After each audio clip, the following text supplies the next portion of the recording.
Bonjour Alexis Poulain, merci d'être avec nous ce matin sur RT France. Alors on l'a vu, le Conseil d'État a censuré les lois de l'exécutif. Est-ce que c'est un avertissement avant la fin du quinquennat dans un peu plus d'un an maintenant? Un peu moins d'un an? Oui, on a l'impression effectivement que le Conseil d'État reste le dernier contre-pouvoir face à Emmanuel Macron et sa volonté de réforme coûte que coûte. Les dernières sanctions sur le climat, le président et son gouvernement n'en font pas assez. Bien sûr, sur la réforme de l'assurance chômage qui arrive au mauvais moment après la crise sanitaire, sur les techniques de NAS, techniques de sécurité lors des manifestations, et puis lors de la gestion de cette crise sanitaire, sanctions sur l'interdiction de sortie des résidents d'EHPAD, mais aussi l'utilisation des drones pour filmer les malheureux citoyens qui auraient osé sortir dehors lors des confinements.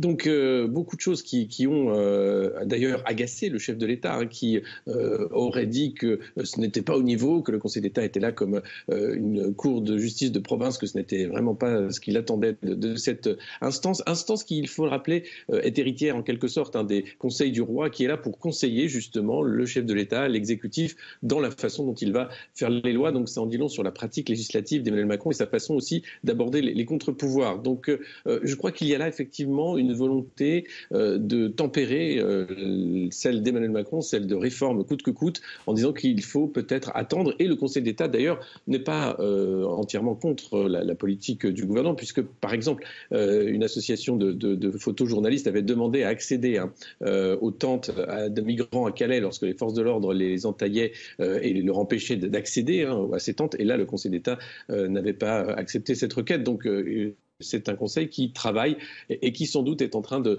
préparer aussi la suite du quinquennat d'Emmanuel Macron, en disant que tout ne peut pas aller aussi vite. L'État a aussi son rythme à respecter. Alors après cette censure de la part du Conseil d'État, quelle a été la réponse de La République En Marche? Quelle a été la réponse de l'Élysée? Et est-ce qu'on se dirige vers peut-être un bras de fer législatif?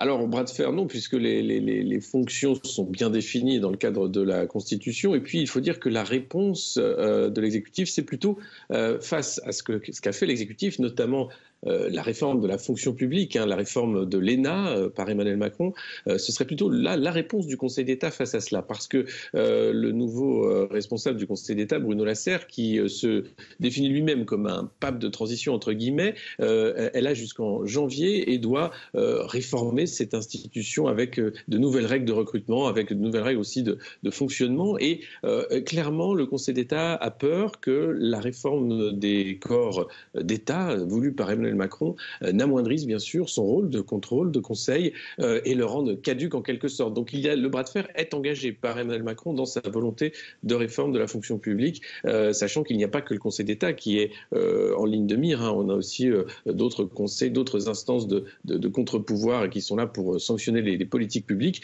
qui risquent de se voir affaiblies par cette réforme. Donc effectivement, on peut parler d'un bras de fer en quelque sorte entre ce qui serait l'État, l'État au-delà de la politique, et l'exécutif élu pour 5 ans qui souhaiterait imprimer sa marque pour longtemps dans la façon dont sont gérées les affaires dans ce pays. Et Alexis Poulain, pourquoi cette accélération justement du calendrier des réformes récemment?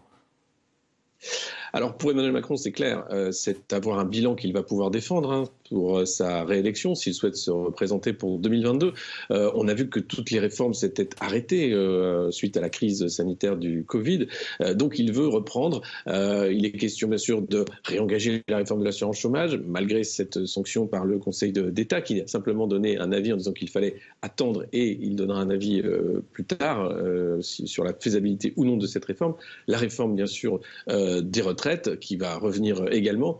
Tout est fait pour que, comme le disait le porte-parole du gouvernement, les réformes soient mises en place avant la fin du quinquennat pour aller chercher la croissance, le rebond, sans poser le crayon. Ce sont les termes du porte-parole du gouvernement. Donc on voit bien qu'il y a une frénésie de la part de l'exécutif pour aller au plus vite et ne pas prêter le flanc à la critique, puisqu'Emmanuel Macron, rappelez-vous, était élu sur un projet de réforme profonde de l'État, du pays, et on voit bien que tout s'est arrêté en cours de route, donc il souhaite le reprendre, et d'où d'ailleurs cette suractivité en quelque sorte du Conseil d'État qui doit vraiment vérifier toutes ces lois qui s'accumulent et qui parfois sont faites en dépit du cadre de la Constitution et du droit.